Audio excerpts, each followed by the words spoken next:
This is Marsha Waleko here with Unit 13 Bibliographic Tool Screencast. I decided to use the Son of Citation machine resource because I currently teach 7th grade and I feel that this is a very applicable resource for my students. Next year when I move on to the high school as the library media specialist, I also feel like this resource is very valid for them. One of the weaknesses that I notice immediately and that you will also notice is that there are a lot of advertisements on this specific resource. There are a few that can be closed out, not all of them.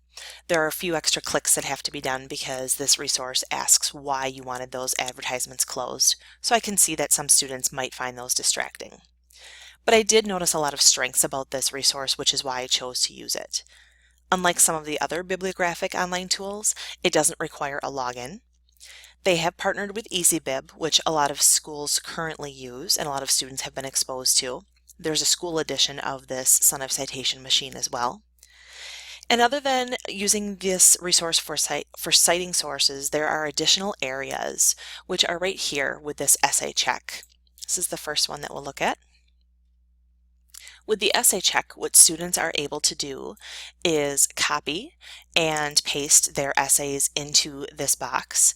It gets scored and feedback is provided, so I think this would be something that would be valuable for students. The other area that I noticed as well was creating a title page. And although this is something that we go over with the students, I think as a teacher, once my students can prove to me that they understand the process for creating a title page, I think that they will have earned the use of a resource like this. So here I can again switch my style to whatever one is required for the project. So those were two additional areas that I liked about this specific resource. Going back to the home page though, this is the area that we are going to look at. Currently in the school district that I teach at, we use APA and MLA. I think this is a resource, however, that students could also use when they are in post-secondary education. So I like that it offers multiple options and that students would be able to use this and feel comfortable with it. So because I am a language arts teacher, I always go with MLA, so I'm going to click MLA. And what comes up here are a few different options. First of all, I can look at books, magazines, newspapers, websites, journals, films, or other. So if I know what kind of resource I have, I can click there. But it also offers, what am I citing? Not sure what to source? Check out our guide. So I found little helpful tips here too with, again, just a few clicks, and it doesn't take me into many different extra windows. So because I know that I'm going to be citing a book, I have already pulled up another tab here. So when I'm creating a book citation, what I've done is clicked on manual entry mode because I would have the book in front of me. And as you can see, it prompts users for the information. But something that I feel is really helpful for students are these little help buttons here.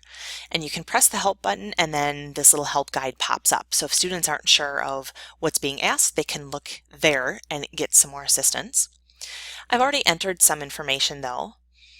So once I have all of my information in those boxes, then it cites my source for me, as you can see right here. So this is what would go on my Works Cited page, but it also offers a parenthetical citation.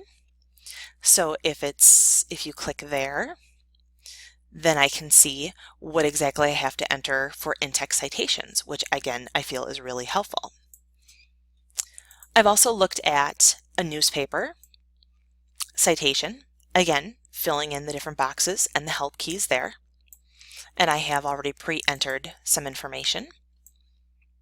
So again, here is another source that I used and how I would cite it on a Works Cited page. And again, if I'm looking for a parenthetical citation, I click parenthetical.